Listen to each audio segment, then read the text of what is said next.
You know you're a creative genius. It is undeniable, but you still have a problem getting a client, and it isn't fair. Well, if you've never asked, what else can you expect?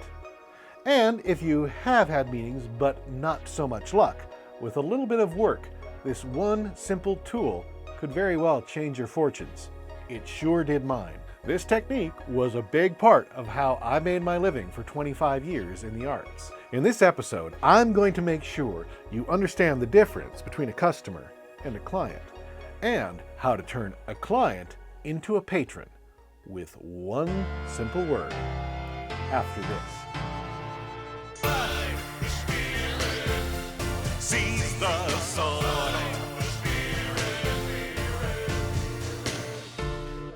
Welcome to Creativity Control. I am so glad you're here. I am your guide, Michael Gilboe, and I'm here to help you out with all those things you didn't get enough of in school. All those things dealing with a life in the arts, like purpose, practice, productivity, and promotion. We're going to talk about promotion things today, like getting that client, getting hired, and getting paid, y'all. Yep. So does meeting with clients give you a cold sweat? It's not uncommon. Tell us below how you feel about doing sales calls for your artistic passion. First, I want you to understand the difference between customer and client, because a lot of people use them interchangeably. But in this case, we're going to be talking about customers more as fans, and we're going to deal with that in a different thing, as somebody who purchases your product over and over. A client, however, is somebody who hires your services, okay?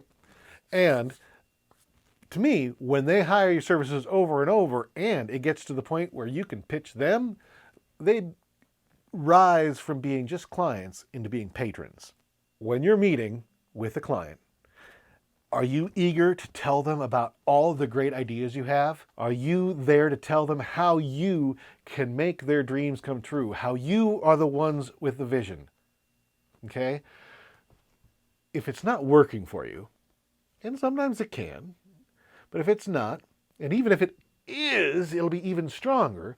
If you change all of that, if you change all of that I can do this for you, I can deliver this, I can do this, change all those I's to we.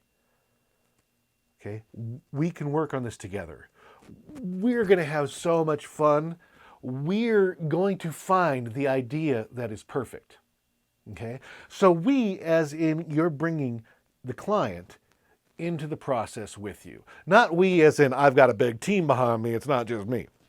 We as in we're in this together. It is powerful. Why is this powerful? There's a few reasons.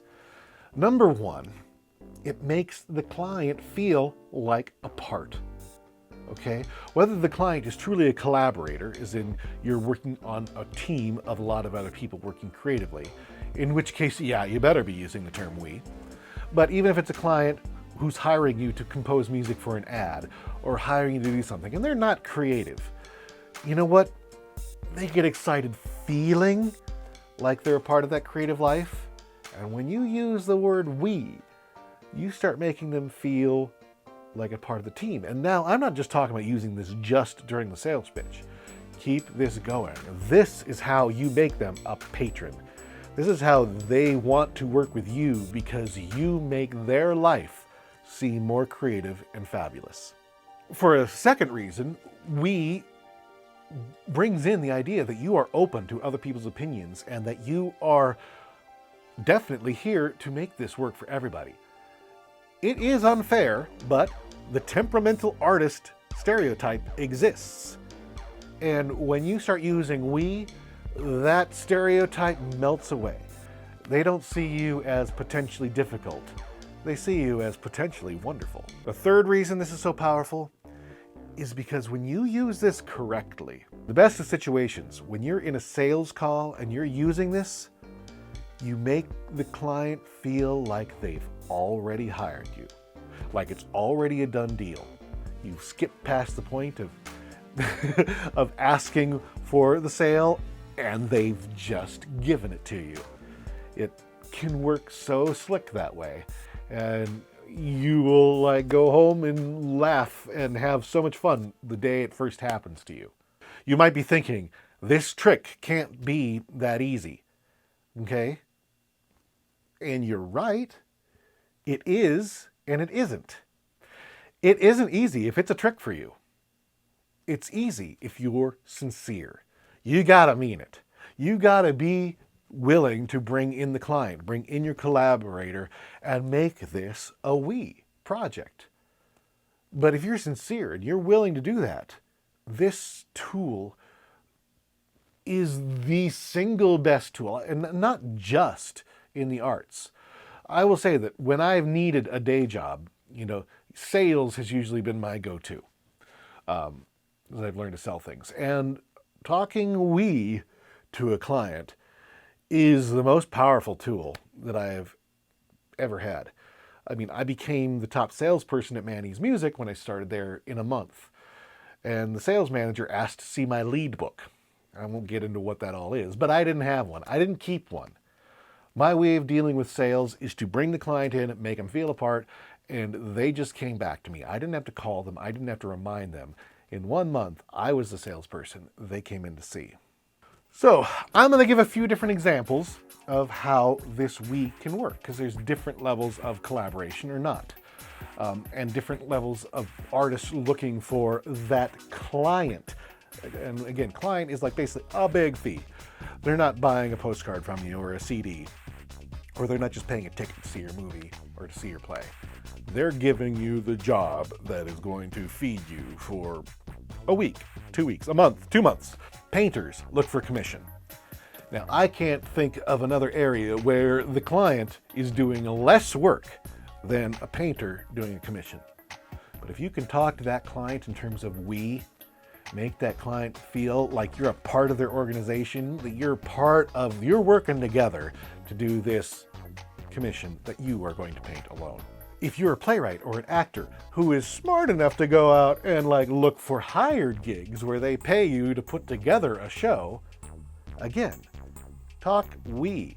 Bring them into the situation. Don't just say, I'm going to create this thing for you. Say, we're going to create this wonderful theatrical piece together. If you're a musician composing for a project, again, talk we. What are we looking for here? Is this the emotion we want to accomplish? If you're an author trying to get a job writing for a magazine, say, what kind of stories suit us best? What are we looking for to interest a reader? We. And you know what? Even for an actor in a traditional situation, and I said this before in Are We Looking for Clients or Customers? Actors are looking for clients.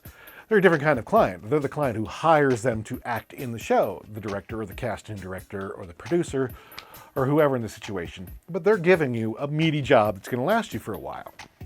Now, using we is still incredibly powerful for that actor at a sales call.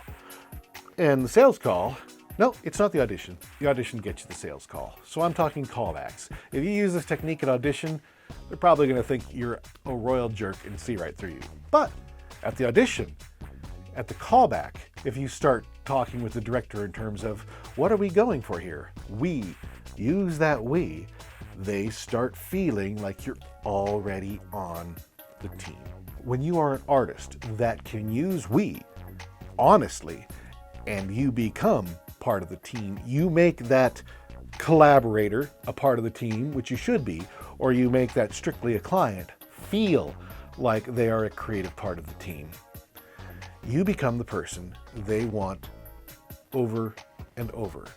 You've all seen the actors that work with the same director and producer all the time. You've been jealous of the musician who always gets hired by that other person. Chances are they are making that client feel very special.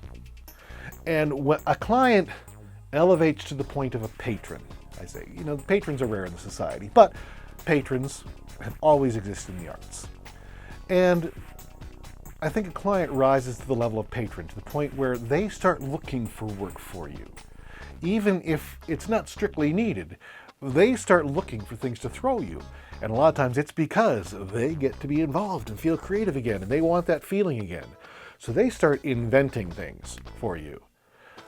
They become the type of person that when money's a little tight, clients are a little slow, you can go to and say, hey, you looking for something? Things are a little slow. I can cut you a deal right now. And they might. Or you can even invent a project to pitch to them to say, hey, I noticed that you haven't been doing any ads, but an ad like this could really work. And they're willing to listen to you and maybe throw it to you because you've worked so well as a team. And that is when you've converted a client to a patron. And that is the key to success in this business. It's not just repeat clients. It's taking those clients and making them patrons invested in your success. Okay, so before we wrap this one up today, we got an assignment. Yep, your assignment this time, I'd like you to think back to and find 2 situations in the past that did not go as well as you hoped, but that as you think about this idea of we, that if you had consciously used we as part of this, that you think it might have gone a little bit better. Okay? If you're willing and so inclined to share some of those ideas of things you have lost down below that could have gone different, I'd love for you to share that. In the meantime, hit subscribe, ring the bell, don't miss our 2 new videos every week. Tell a friend, work on these ideas with a friend. Hold each other accountable. Your chances of success are so much greater. So until the next episode, I'm Michael Gilboe. Stay creative.